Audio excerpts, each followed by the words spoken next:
जिस दिन से बिहार में नीतीश कुमार जी ने पलटी मारा है, उस दिन से ऐसा लग रहा है कि पूरे बिहार के जितने भी अपराधी हैं वो सड़क पे नंगा नाच कर रहे हैं। जो प्रशासन है वो नेताओं के स्वागत में और नेताओं को पैसा कमा के पहुंचाने में व्यस्त है। लड़की जिंदगी और मौत से लड़ रही है। वो दिन दूर नहीं कि नीतीश कुमार जी के सामने में, प्रशासन के थाना के सामने में गोलीबारी होगा। स्कूल के शिक्षक को पुलिस गिरफ्तार करती है, गिरफ्तार करके छोड़ देती है। आम जनता की बेटी को गोली मारा गया है। शाम के 6 बजे के बाद पटना में लोग निकलने में अपने आप को असहज महसूस कर रहे हैं। पटना में बेखौफ अपराधियों के द्वारा एक 16 साल की मासूम लड़की को सरेआम गोली मार दी जाती है। वह कोचिंग से निकल रही थी। कैसी हालत है और क्या आपने देखा और क्या जानकारी मिली? देखिए, मैं आपको सबसे पहले तो हम यहाँ अस्पताल पहुँचे हैं और हम यहाँ पे ईश्वर से प्रार्थना कर रहे हैं कि जो हमारी बहन है, बिहार की जो बेटी है, वो जल्दी स्वस्थ हो जाए। और जो उनका हालत अभी नाजुक बना हुआ है, तो हम ईश्वर से ये प्रार्थना कर रहे हैं कि वो जल्द से जल्द स्वस्थ होकर अपने माता पिता के बीच में आए। और दूसरी बात जो आपने कहा माहौल का, तो जिस दिन से बिहार में नीतीश कुमार जी ने पलटी मारा है, उस दिन से ऐसा लग रहा है कि पूरे बिहार के जितने भी अपराधी हैं वो सड़क पे नंगा नाच कर रहे हैं। आज यहाँ एक बेटी जो कोई पार्क में नहीं गई थी, सिनेमा हॉल नहीं जा रही थी, कहीं पार्टी फंक्शन में नहीं जा रही थी, बल्कि शिक्षा ग्रहण करने के लिए कोचिंग पढ़ने जा रही थी, और अपराधियों के द्वारा उनको गोली मार दिया जाता है।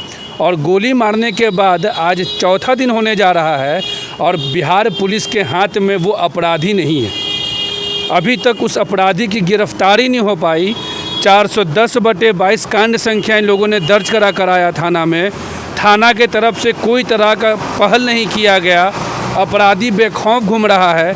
2 दिन पहले पटना के कंकड़बाग में भारत के जवान, इंडियन आर्मी के एक जवान को, जो राघोपुर के हैं, उनको गोली दिन दहाड़े रात के 2 बजे मार दिया जाता है। तो पूरा बिहार जो है वो डर के माहौल में जी रहा है। और ऐसा लग रहा है कि बिहार सरकार की जो प्रशासन है वो नेताओं के स्वागत में और नेताओं को पैसा कमा के पहुंचाने में व्यस्त है, और बिहार की जनता को छोड़ दिया है अपराधियों के हाथ में। अब हम लोगों को भी कभी कभी सड़क पर चलने में डर लगता है कि कब कोई आए पीछे से गोली मार दे। तो ये जो डर का माहौल है, हम बिहार सरकार के माननीय मुख्यमंत्री श्री नीतीश कुमार जी से और बिहार के डिप्टी सीएम और यहाँ के वर्तमान के स्वास्थ्य मंत्री श्री तेजस्वी प्रसाद यादव जी से ये मांग करते हैं कि जल्द से जल्द जो अपराधी हैं जिन्होंने इस बच्ची को गोली मारा है उनकी गिरफ्तारी करे। और ये जो परिजन हैं, जो हमारे गरीब परिजन जिनकी इलाज चल रही है, वो बहुत गरीब घर से आते हैं, उनका पूरा खर्च बिहार सरकार उठाने का काम करे और इनका इलाज कराए। ये गरीब आदमी बेचारे कहाँ से इलाज कराएंगे? ये इनके पिताजी हैं। इनका ये आप हालात देख लीजिए, काफ़ी गरीब परिवार से आते हैं। वो तो हम धन्यवाद देना चाहेंगे हिमालयन हॉस्पिटल का, जिन्होंने पैसा नहीं देकर गरीब का सेवा किया और उनकी बच्ची को अभी तक बचा कर रखे हैं। तो हमारा बिहार के स्वास्थ्य मंत्री श्री तेजस्वी प्रसाद यादव जी से ये मांग होगा कि इस गरीब परिजनों का मदद करें और सरकारी खर्च पे इनका इलाज कराएं। और माननीय मुख्यमंत्री से हमारा ये मांग होगा कि अपराधी जिन्होंने इस तरीके का वारदात किया उनकी जल्द से जल्द गिरफ्तारी हो। लड़की का क्या हालत है? लड़की का हालात जो हमने देखा और यहाँ के जो तमाम डॉक्टरों से जो हमारी बातचीत हुई है, लड़की अभी वेंटिलेटर से अभी नॉर्मल आईसीयू में शिफ्ट हुई है, लेकिन हालात उनके काफ़ी नाजुक है। लड़की ज़िंदगी और मौत से लड़ रही है और उनके परिजन जो हैं वो आर्थिक तंगी से लड़ रहे हैं। और ये पूरे व्यवस्था को देखने के बाद ये प्रतीत होता है कि पूरा बिहार का 14 करोड़ जनता जो है यहाँ के अपराधियों से लड़ रहा है। प्रशासन शांत है। प्रशासन एक बार भी इन लोगों का कुछ जानकारी लेने नहीं आया है। अब इनका परिवार पे खतरा है। जिस तरीके का घटना घट रहा है, प्रशासन को इन लोगों से कोई लेना देना नहीं है। ये लोग आए यहाँ पे अपने भरोसे, अस्पताल के मैनेजमेंट के भरोसे यहाँ पे उनका इलाज चला है और उस वक्त से यहाँ पे ये लोग अपना मदद का गुहार लगा रहे हैं। मदद करने के लिए यहाँ पे कोई नहीं आ रहा है। हम लोग आज यहाँ पे केंद्र के मंत्री माननीय श्री पशुपति कुमार पारस चाचा जी के तरफ से हम लोग को भेजा गया है, इनके अवस्था को, इनके व्यवस्था को देखने के लिए, बच्ची के हालात को जानकारी लेने के लिए।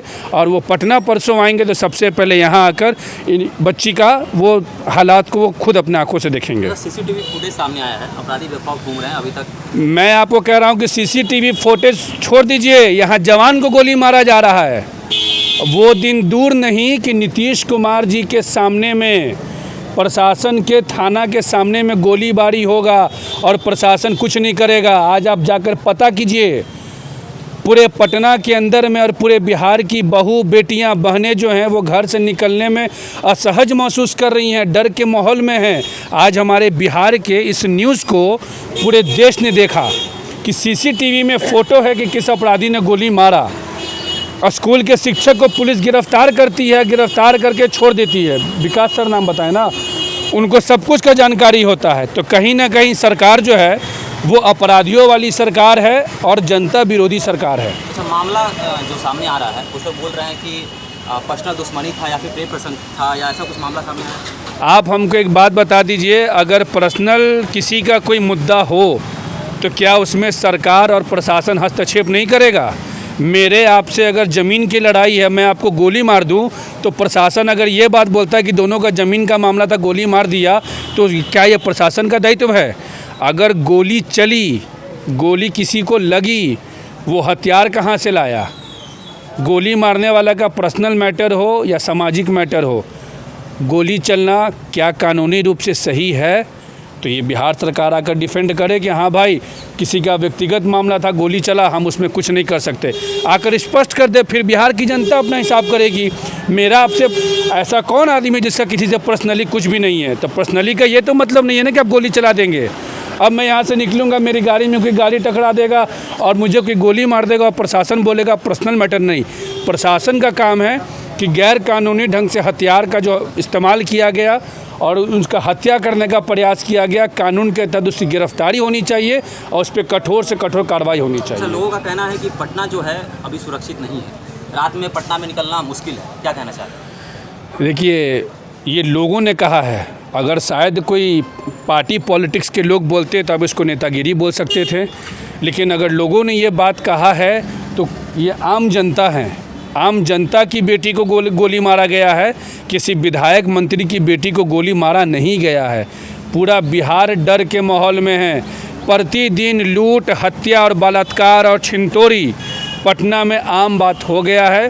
शाम के 6 बजे के बाद पटना में लोग, महिलाएं, बच्चे, नौजवान, व्यापारी किस्म के लोग निकलने में अपने आप को असहज महसूस कर रहे हैं। ये हालात है आपके पटना का। क्या लगता है परिजनों को, क्या लगता है क्या? देखिए, मैं आपको एक बात स्पष्ट कर दूं कि हिमालय हॉस्पिटल का मैंने आपको पहले भी कहा कि एक प्राइवेट नर्सिंग होम होने के नाते अगर इस परिजनों को, गरीब को, पीड़ित को अगर किसी ने सही मायने में मदद पहुंचाया है तो वो हिमालय हॉस्पिटल के डॉक्टर्स के मैनेजमेंट ने पहुंचाया है, जिन्होंने निष्पक्षता के साथ, ट्रांसपेरेंसी के साथ और बिना पैसे के लालच में इनकी बच्ची को वेंटिलेटर से निकालकर नॉर्मल आईसीयू में लेकर आने का काम किया है। और अब इनका एक ही मांग है पीड़ित परिजनों का कि जिन्होंने इनकी बच्ची को जान से मारने का प्रयास किया उनकी गिरफ्तारी हो। और अगर इनके बच्ची को जिन्होंने गोली मारा है, जिस अपराधी ने गोली मारा है, अगर उसकी गिरफ्तारी अगले 24 घंटे में नहीं होती है तो छात्र राष्ट्रीय लोक जनशक्ति पार्टी पूरे प्रदेश भर में पुरजोर आंदोलन करेगा और सड़क पर संघर्ष करने का काम करेगा।